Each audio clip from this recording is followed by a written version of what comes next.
Good evening, darlings and deviants. My name is Lucy, and I'm just a little loony. You know, the more Magic evolves, it gets harder to define what a staple is in Commander, assuming everyone knows about these incredible cards that you should always at least consider when you're building decks. So today, I wanted to start up a new series that'll keep players new and old up to speed on some of the best tools to use in your deck building journey. Welcome, people of all kinds, from near and far, to Tools of the Tirade. For the first episode, I thought I'd start off with a strong one, Ramp. Every deck needs it, and every color has some kind of way to ramp, whether that be with treasure or lands or just straight up drawing enough cards to hit every land drop until the end of time. However, colorless artifacts can go in any deck. So let's start with that set of cards with a twist. I'll be covering staples, cards that could go in every deck based on what your particular deck wants. So why not rank them in a top 10 list? I hear you planeswalking types love those. So let's throw in some honorable mentions as well. Without further ado, let's get right on into it. First things first, the honorable mentions. Mana Crypt, Mana Vault, Grim Monolith, and Basalt Monolith. All of these cards are extremely powerful and arguably better than every card on this list. However, I'm covering staples, cards that could go in any deck.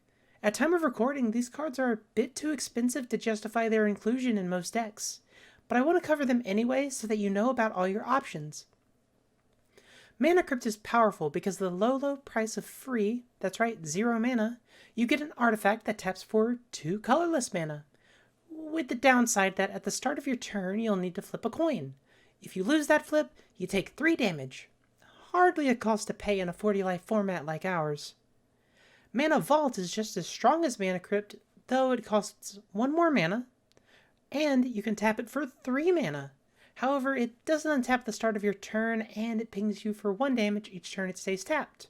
But you can pay 4 generic mana to untap it when you have a bit of spare mana to throw around at the end of your opponent's turn. Basalt Monolith and Grim Monolith are both super powerful artifacts and combo pieces just like Mana Vault. Basalt Monolith costs 3 mana for an artifact that taps for 3 colorless, while Grim Monolith costs 1 less for the same effect. The differences here are, much like Mana Vault, you gotta pay to untap these. 3 for Basalt Monolith and 4 for Grim Monolith. And just like Mana Vault, these combo with almost anything and can ramp you out insanely quickly. Is Ornithopter of Paradise. Birds of Paradise will likely come up in a green ramp episode sometime in the future, and Ornithopter of Paradise does a pretty similar job in the decks that aren't green. For 2 generic mana, you get an artifact creature Thopter with 0 power and 2 toughness. It has flying and the ability to tap for any color of mana and add it to your mana pool. Well, there's no mana pool anymore, but, you know, I'm old. A theme you'll see on this list is that good, efficient mana-generating artifacts really need to generate at least half of the mana that it costs. Ornithopter of Paradise makes 1 mana, and it costs 2, so it's a good mana option. While it's still vulnerable to creature removal and board wipes, that makes it number 10. It's probably one of the options that you should be considering less, unless you have creature synergies or artifact creature synergies. Number 10 is Stone Speaker Crystal from Commander Legends, Battle for Baldur's Gate. It's a 4 generic mana artifact that taps for 2 colorless mana, so it already passes that half-cost test, but it also has the ability for 2 generic mana and a tap to exile any number of target graveyards from the game. Graveyard hate is very strong in Commander, as almost everyone has ways to do something interesting with their graveyard.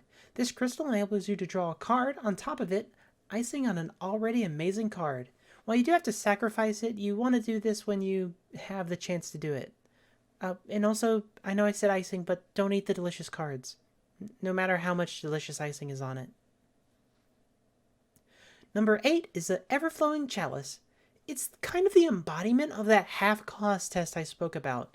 It's a 0 mana artifact that taps to add mana equal to the number of charge counters on it. So, how do we get charge counters on it? Well, it has multi-kicker. So for 2 generic mana, when you cast it, you can add a charge counter to it for each time you kicked it. For example, you put 2 mana in, it taps for 1 mana. 4 and it taps for 2, 6 and it taps taps for 3, and so on and so forth. It's flexible, useful in a whole bunch of decks, and lets you ramp out wonderful stuff. And if you have proliferate synergies, like from the new Phyrexia All Will Be One set, this card gets out of hand very quickly. Being able for 2 mana to tap for 2 mana? That's spicy. Number 7 is actually 2 cards with similar effects. Hey, I'm Looney Lucy. I run a circus. You should expect me to break my own rules. Thought Vessel is a 2 mana artifact that taps for 1 colorless mana and makes it so you have no maximum hand size, while Decanter of Endless Water is a similar card at 3 mana, but it adds a mana of any color to your mana pool instead. Decanter doesn't exactly pass the test for mana cost to mana production, but the effect is solid. Removing your hand size in the right deck can be very powerful. If you have graveyard synergies in your deck, maybe skip on these cards. But if you're a deck that wants to have your cake and eat it too, run 1 or 2 of these. Number 6 is another rule break, as this one is a whole cycle. The Diamonds.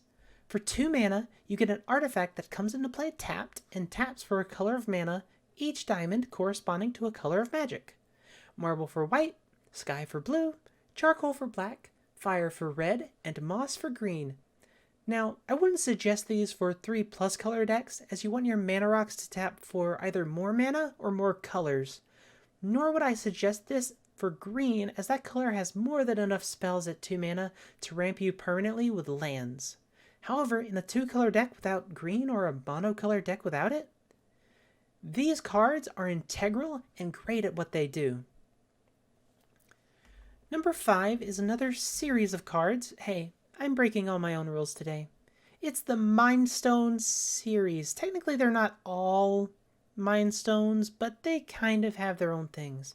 Mind Stone is a 2-mana artifact that taps for 1, and you can pay 1, tap, and sacrifice it in order to draw a card. Hedron Archive and Dreamstone Hedron both do, well, more. They're like more Mind Stones all stapled together. Hedron Archive casts for 4 generic mana, taps for 2, and sacrifices itself for 2 in order to draw 2 cards. And if you're following along at home, you can guess what Dreamstone Hedron does. Casts for 6 generic mana, taps for 3, and sacrifices itself for 3 in order to draw 3 cards. Mind Stone is the most playable as it can calm down the earliest, and Dreamstone Hedron is a bit awkward with how expensive it is. But each one has its own place depending on how big your deck wants to be. If you can copy the Dreamstone Hedron, that's strong. Number 4 is where we start getting into the quintessential Commander mana artifacts with Commander Sphere and Chromatic Lantern. Commander Sphere is a 3-mana artifact that taps for any mana of your commander's color identity and can sacrifice itself to draw you a card. Chromatic Lantern is the same cost, but taps for any color and instantly fixes your mana by allowing all of your lands to tap for any color of mana as well. Even those colorless lands or fetch lands can now tap for mana. While both of these fail that half-cost test, they provide powerful effects that can really punch up your decks. Number 3 is Gilded Lotus. Ah, the Lotuses. Some of the most powerful cards in Magic have this name, and this one is no different. For 5 mana, you can tap Gilded Lotus to add 3 mana of any one color to your mana pool. Passes the half-cost test and goes well beyond it. This card is fantastic for almost any strategy in Commander. Number 2 is another combo. Thran Dynamo and Worn Power Stone. They're together as they perform similar roles. Thran Dynamo is a 4-mana artifact that taps for 3 colorless mana, notably entering untapped, while Worn Power Stone costs 3 generic mana and taps for 2 colorless. Both can accelerate you greatly and are some of the biggest rocks we have in the game. So, what could be better than these two? Number 1, the pinnacle of mana rocks, the creme de la creme.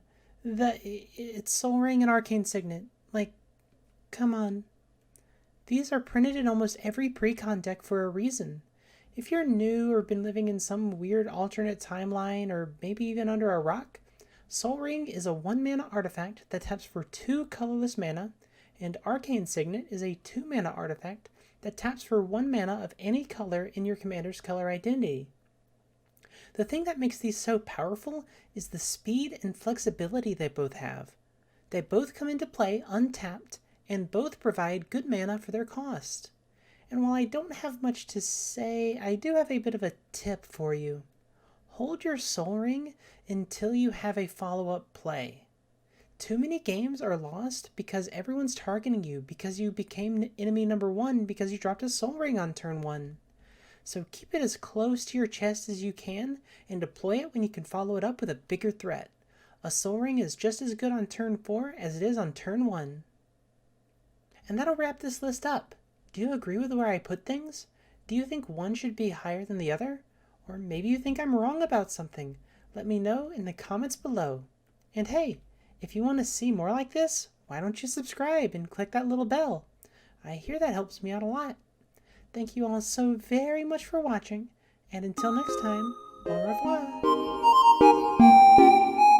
revoir.